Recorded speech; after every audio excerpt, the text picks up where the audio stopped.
Welcome back to Talk of the Town on WHTC, Holland's Cool FM, on WHTC.com, and on the WHTC app for your smartphone. Once again, here's your host, Gary Stevens. Welcome back to Talk of the Town for this Thursday, August 27th. It is the fourth Thursday of the month, which means at this time we catch up with things going on with the Zeeland Historical Society, the Decker Heist Museum, and the new Groningen Schoolhouse. Ken Kolk, president of the board of the Zeeland Historical Society, is on the other side of our table this morning. Ken, good morning. Welcome back, sir. Good morning. And if you have a question about what's going on at the Zeeland Historical Society, Ken will be happy to answer it at 616-395-1450. Ken, first of all, let's talk about a very special event that's coming up on September the 19th. For those who like stained glass and more, this event really is for you. Right. What it is there are 8 churches in Zeeland that will be opening their churches for tours. You can walk through and see the stained glass, and in one case, a church without stained glass is going to be having its organ playing, and it is a major piece of it's my church. It costs $1.5 million to have the organ rebuilt. So, and it has a recording. You can record the thing so the organ will play, and so even if the organist wants to take a break, the organ will continue to play the whole time. But of main interest is the windows that are in 4 of the churches that were made by a man named John Vandenberg. I think we've talked about him before, and he was a immigrant from the Netherlands right after World War II in 1951. He set up a studio in Zeeland. He was trained at the National Art Academy in the Netherlands, and his family had worked in stained glass for generations, and he set a studio up in Zeeland, and his stained glass is known by people who study stained glass, and it's all over the Canada, the United States. He did churches. He did Mandrell's yacht was built here in Holland, and the yacht company had him make stained glass windows to put in her yacht. It is an art, isn't it? Yes. Putting that together. It's not that. Sometimes people would envision it with cathedrals, vintage cathedrals. Many modern buildings still do have it, but it is an art to try to create these stained glass windows that will have lasting value. Well, and you have to paint on the glass. They have to have the right kind of glass, and then they paint on the glass, and he painted figures on the glass. It'll be amazing for the people to see. Now, this is not a guided tour, as you have a guide and explaining everything. There will be crowds around, and they go from one church to another. This is more of a self-guiding situation coming up on the 19th of September. It's similar to what we did last year with the open houses, where went from house to house. You'll go from church to church. It doesn't help that the city church street in Zeeland is currently under construction, but you can drive or walk to these churches. There will be people from the church in each church to explain things about their church. And my wife just got done writing the tour brochure, which let's put it this way, she has it ready for Audrey to finish making sure it's laid out right and the rest, but she wrote the text.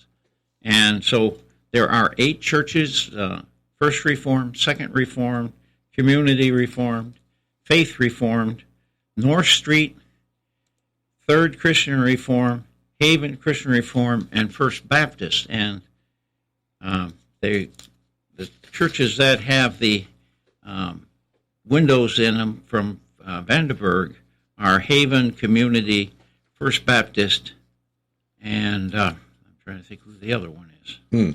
Faith. Okay. Faith Church. Now there are some ticket options. $15 for a regular ticket, $25 for a patron ticket, and the advance ticket purchase is encouraged. Yes, and then you can save money if you come to the museum and buy your tickets in advance, or make contact with the museum and pay us in advance by credit card. But if you want to use also can buy through Everbright, and Everbright charges a handling fee, so it's $1 or $2 higher if you buy through them. So the exhibit itself, and I'll give a little nuts and bolts on this, Ken.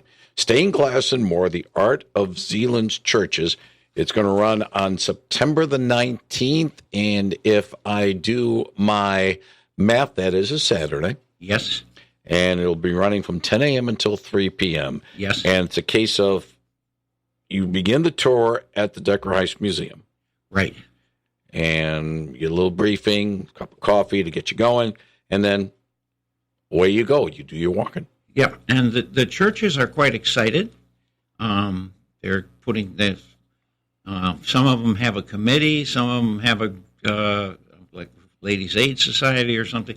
There's going to be somebody there to greet you and to point out places that are not obvious. For example, First Reformed has a round window that's now in a room that's not used or is used for something else. It's not clearly from the inside. You don't usually see it, and they're going to take you up to this round window so you can see it. It's just the windows are just spectacular. Even the ones from like First Reform, which are much older, they were there before John came. He repaired the windows in many of these churches because stained glass is not something that it is static. It's lead around them, and the heat can make the lead loosen and so forth, so you have to maintain them. Indeed. We did want the ones from Bethel, but Bethel was sold to Meade Johnson. But they've taken the windows out, and they're in storage right now. The people from Bethel joined Third Christian Reform, and they've taken the windows and they're in storage at Third Christian Reform, so they're not available to be seen. Okay. Well, hopefully they'll be eventually utilized. Third is intending to put them in some windows that don't have any stained glass. Mm-hmm. So, at least they'll be eventually back into circulation. Yes. In that regard. There will be a tour booklet to help people move along in this. And a map. Yep. And you need that as well. Let me, since we have a moment here, I want to bring this up because you mentioned about the situation involving Main and Church with the road with the construction over there. And so this is a good time maybe to bring it up because it was posted a couple of days ago by the city of Zeeland. More utility work within the intersection was encountered, and so there's more than what they anticipated. Additional time will be needed. They're trying to reopen the intersection as early as midday yesterday, which was, because this was posted on Tuesday. Which intersection? The intersection of Main and Church. Oh, okay. They went in there. Yeah. Yeah, well, that one has basically been open until this week. Mm-hmm. The problem is that the intersection of Church and Central, they discovered that is an underground river flowing through there. Similar to what we had when they did the renovation at the Holland Civic Center, and they found rivers underneath there. They pumped and they had to bring bigger and bigger pumps. We ended up with a pump surrounded by hay bales, straw bales, to try and deaden it between First Reformed and Second Reformed, because we both are on that corner, so that you could hear the ministers on Sunday morning over the pumps.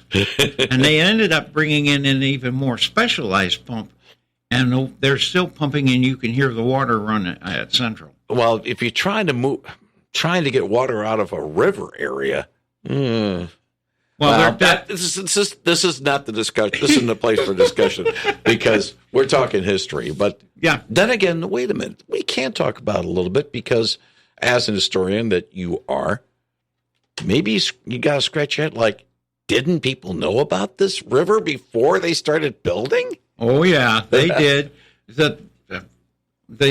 We have one guy in our church. The town used to have cisterns, and that this thing would flow into instead of hydrants downtown. And so the fire department could just go drop a hose in the cistern and have all the water it wanted. But now they've got it hooked to the mains. So it was not a big surprise to some people. Yeah. We got rivers where they weren't supposed to be. We didn't know about them. So hopefully it won't be too much of an inconvenience for the upcoming event on the 19th. In case, for example, to go to Second Church, you have to go on Central, a block east of where Church in Maine is, and then come down Central and access our church through a one-way drive into our parking lot. So, yeah. An adventure to learn in your touring, and in the process of touring, it's an adventure as well. Again, more information about stained glass and more, the Art of Zeeland's Church is happening on Saturday, September the 19th. Go online to the Zeeland Historical Society's webpage at zeelandhistory.org. That is zeelandhistory.org. If you have a question for Ken Koch at the Zeeland Historical Society, we got time to take a couple of calls. 616-395-1450. Something's going on tonight. Yes. And I know you want to be talking about an event going on tonight over at Graves Hall at Hope College. Yes, it's the third of a series that started 2 weeks ago. It's called the Landverhuisers. I'm glad you're pronouncing it. That's beyond me. Go ahead. But Landverhuisers means immigrants in Dutch. Okay. And this is put out by a Dutch television network, and it is in English, Spanish, and Dutch. If the people are talking Dutch or Spanish, you have English subtitles. Mm-hmm. But they go to Argentina, Holland, Michigan, and a town up in Saskatchewan. And then they show the Dutch immigrants who came after World War I moved in, and what happened to these communities. All three of them still have a Dutch church, and but Holland, the people who came here were the most successful, but of course they came to a Dutch community already. Mm-hmm. And they particularly follow Hendrik Meyer. And it reveals a very surprising thing about Hendrik Meyer. Hendrik Meyer and his wife were prominent socialists in the Netherlands. You don't think of the Meyer Company as being socialist. But they did establish, of course, the retail chain that bears the family name. But it'll be a presentation tonight at Graves Hall from 7 to 9 p.m. And then there will be questions afterwards. I know that Bob Schweringer will be there. And last time, Hank A. from the Van Rolte Institute is there. It is a joint presentation with the Holland Museum, the Zeeland Historical Society, and the Van Rolte Institute. So indeed, and it's free. Yes. And the Van Rolte Institute has been providing popcorn. But you need bring your water for that because we want to make sure Graves Hall is kept very nice. It's again. The Landverhuisers, Dutch migration to America, Canada, and Argentina, 7 to 9 o'clock tonight over at Graves Hall. on the Hope College campus. I would assume the main exhibit, the joint main exhibit with the Holland Museum and the Zeeland Historical Society, doing well, going through the end of the year at the Zeeland Historical Society. It is on our main floor, and it is doing well. A lot of it is oral histories. There's a panel that plays oral histories, and there we have artifacts from all the way back to the American Indians that were here that farmers had found and gave to us. Axes, arrowheads. We have an Indian drum that was found in a lake. A number of things. Yep. I wonder. Well, no. That's for archaeologists to discover as they try to get rid of that river area that you talked about earlier, Ken. Maybe you could find some artifacts. When we built our church, we remodeled our church a few years ago. We found artifacts, bottles that had been thrown in probably the privies. Yeah. The outhouses at that time, indoor plumbing was not known at that time. We do have a new exhibit, and it was sponsored by we got a grant from the Grand Rapids, Zeeland Furniture Manufacturers Association, and it is called Made in Zeeland. And we'll talk about that in a few moments. Ken, let's talk a little bit about the new exhibit, Made in Zeeland. It centers around the Zeeland furniture manufacturers of this past century. Actually, the Made in Zeeland, we don't have examples from the first place the Dutch started using their woodcraft, which was the making of caskets during the Civil War. Yeah, well, somebody's got to make them. they transitioned from that into making furniture.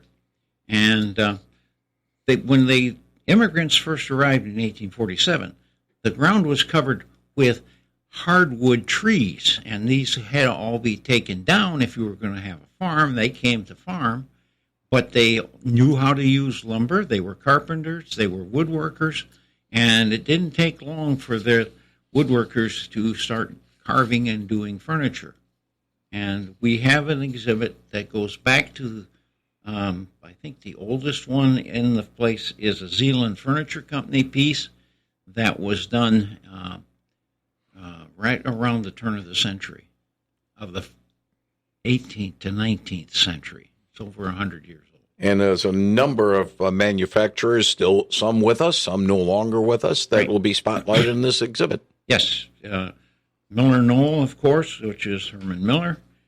Colonial Manufacturing, Sly. Trend Clocks, Howard Miller, which was no longer be making the big cabinet and the tall clocks, but they are still they've been sold and are still in operation. The Hubble Corporation, Zeeland Furniture, Dutch Woodcraft, Fleetwood Furniture, Wolverine Furniture. These are all old furniture companies. Many of which went out of business in the 30s during the Depression. Now, is this a permanent exhibit, or is it like other exhibits, it's only temporary? No, this one will be permanent, as right now is planned to be a permanent exhibit. It replaces where we had the Main Street exhibit. Well, restaurants and beauty parlors and stuff that no longer are in business. It was there to kind of show their history. And so when the Hoagland family gave us money to redo the upstairs, then we decided to put this exhibit of the furniture companies up there. Some of them are big donors to the museum, obviously. Mm-hmm. Yeah, you understand that. You know where your bread is buttered. Right. We certainly understand that. So the exhibit is now fully displayed. It opened before Audrey left on her vacation at the beginning of August. Okay. And one of the very interesting pieces is there is a huge desk that was made by the Hubble Corporation for its comptroller, and it's a corner-style desk. In other words, he's sitting in a corner, but it goes along the wall and then comes out. But in front of him and 2 clocks that were made for him. He just happens to be a member of our board now. Wally Mugg, and Wally Mugg has given oral history to explain the equipment. But this was his desk when he was at Hubble in his office. Yeah. And it's something that you can see when you go to the Decker Heist Museum, located in downtown Zeeland.